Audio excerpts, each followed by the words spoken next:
Hello, and welcome to my short video presentation on chemistry that changed the world. Today I'll be talking about chocolate. I'll be giving a small talk on the origins, medical use, and the chemical composition which makes us crave this stuff. The chemical business is booming. The chocolate business is booming, with $13 billion worth of stuff being sold each year in the US alone, and the Swiss consuming £22 each person per year. Chocolate is believed to have been used by Mesoamericans since at least 7 BC. They used cocoa beans to prepare chocolate drinks that they found to be stimulating and were believed to be very important in sustaining life. The cocoa beans themselves were also used as currency, as they were deemed as symbols of power. The beans were first made their debut in Europe in 1528 when a Spanish traveller saw the social value in them and brought them back to Spain.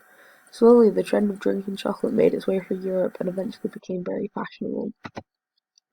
It was named the food of the gods, considered an aphrodisiac, a stimulant, and a nutritiously fulfilling beverage, which leads us on to the topic of chocolate as medicine. As well as after being well established as a favourable drink in Europe, there was also talk of the medicinal uses of cocoa beans. Everyone was aware of the stimulating effects, but not everyone was sold. These effects were not well known, and that was a concern for some people.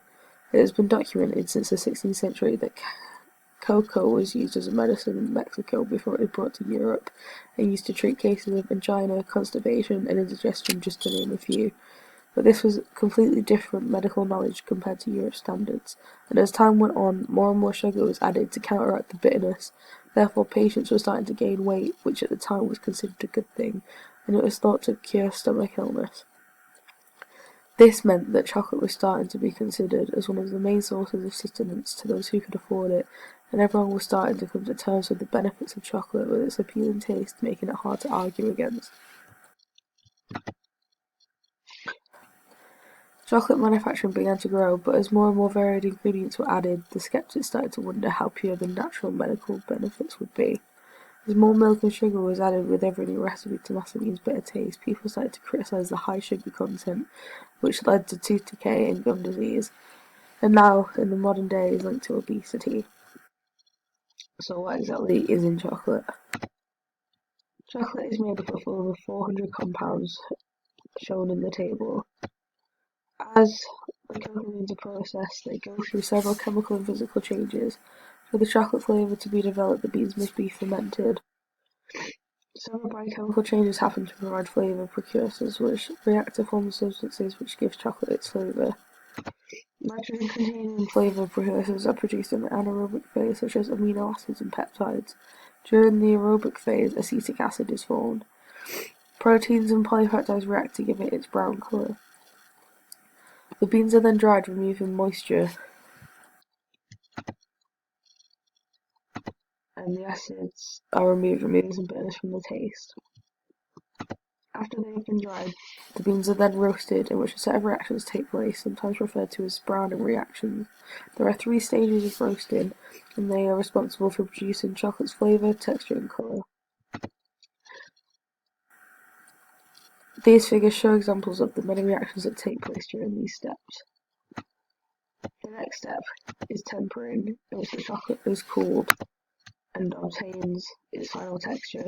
As it cools, many different crystalline structures are formed, which can explain why it melts quicker in your mouth than in your hand.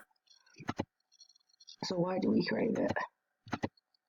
Studies show that chocolate contains caffeine, theobromine, and amphetamine like phenylethylamine, which are all stimulants which can raise our spirits. Chocolate has also been found to contain a cannabinoid molecule called anandamine, which can create cravings. Anandamine is a fatty acid neurotransmitter which binds to cannabinoid receptors and mimics the effect of cannabinoid drugs. Cocoa powder and chocolate contain 2 unsaturated N-acetylethylamines, which could act as cannabinoids and make us addicted. So how has it changed the world? Chocolate is such a normal part of our everyday lives, and it is a treat most of us enjoy regularly. It has had our backs in times of need and isn't going anywhere. It's something that people can depend on, and it's hard to imagine a life without allowing ourselves to indulge in its comforts and benefits. Thank you for watching.